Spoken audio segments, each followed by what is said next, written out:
Sweet project cars here with cool, trick, and affordable ways and simple ways for the do-it-yourselfer. Let's get busy. As you can see, the buttons on this control up here are in horrible condition.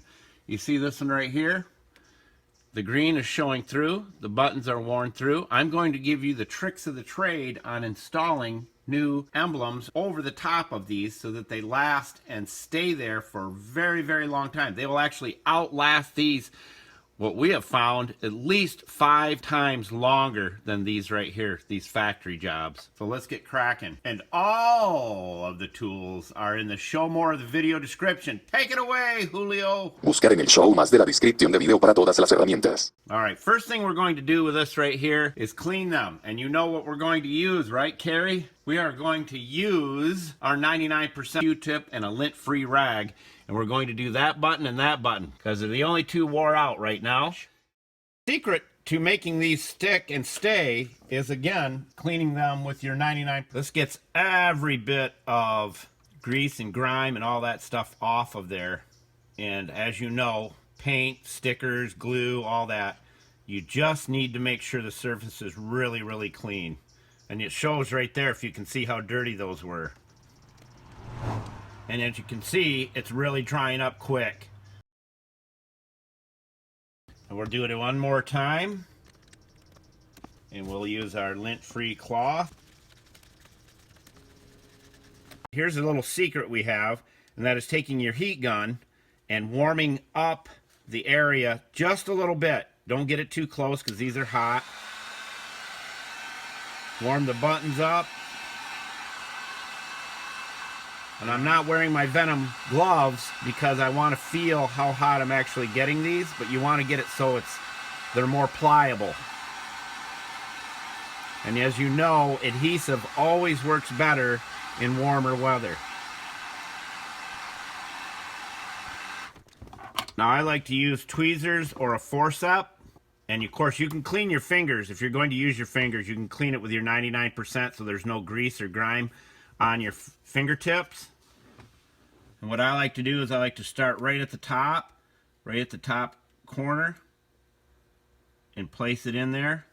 Once I get it where I want it, kind of like a surgeon again, get it right.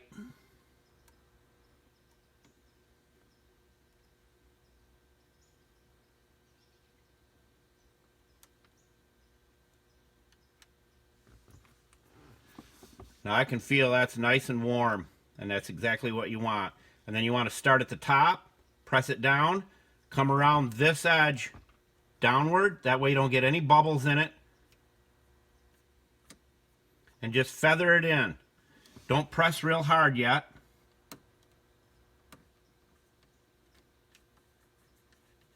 Now you can press it in. And that looks gorgeous. Then what I do is I'll polish up this lens right here, get all the scratches out. We have videos on how to polish plastic. I'll get all the scratches out and I'll ceramic coat this. Now this has a little notch out right in it for the light, and we'll pick that out after we get it stuck on. Don't try to do it now. This is too small, so I have to use my fingers.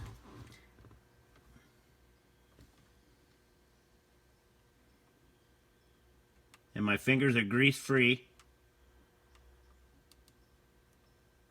And I start right there. Make sure it's level. Make sure the top's going to come down. Just like that. And again, this will not come off there. Now you can really press it in. Doesn't that look awesome? You can take your 303 and go over your 303 on it, and that will protect it and bring that color back to match these up. Take your X-Acto knife and pick the little part of it out of there so your light shows up. Very carefully. Magnifying glass, that would be good too. Scalpel, forceps, you're in surgery. Okay, it's out. There's your light.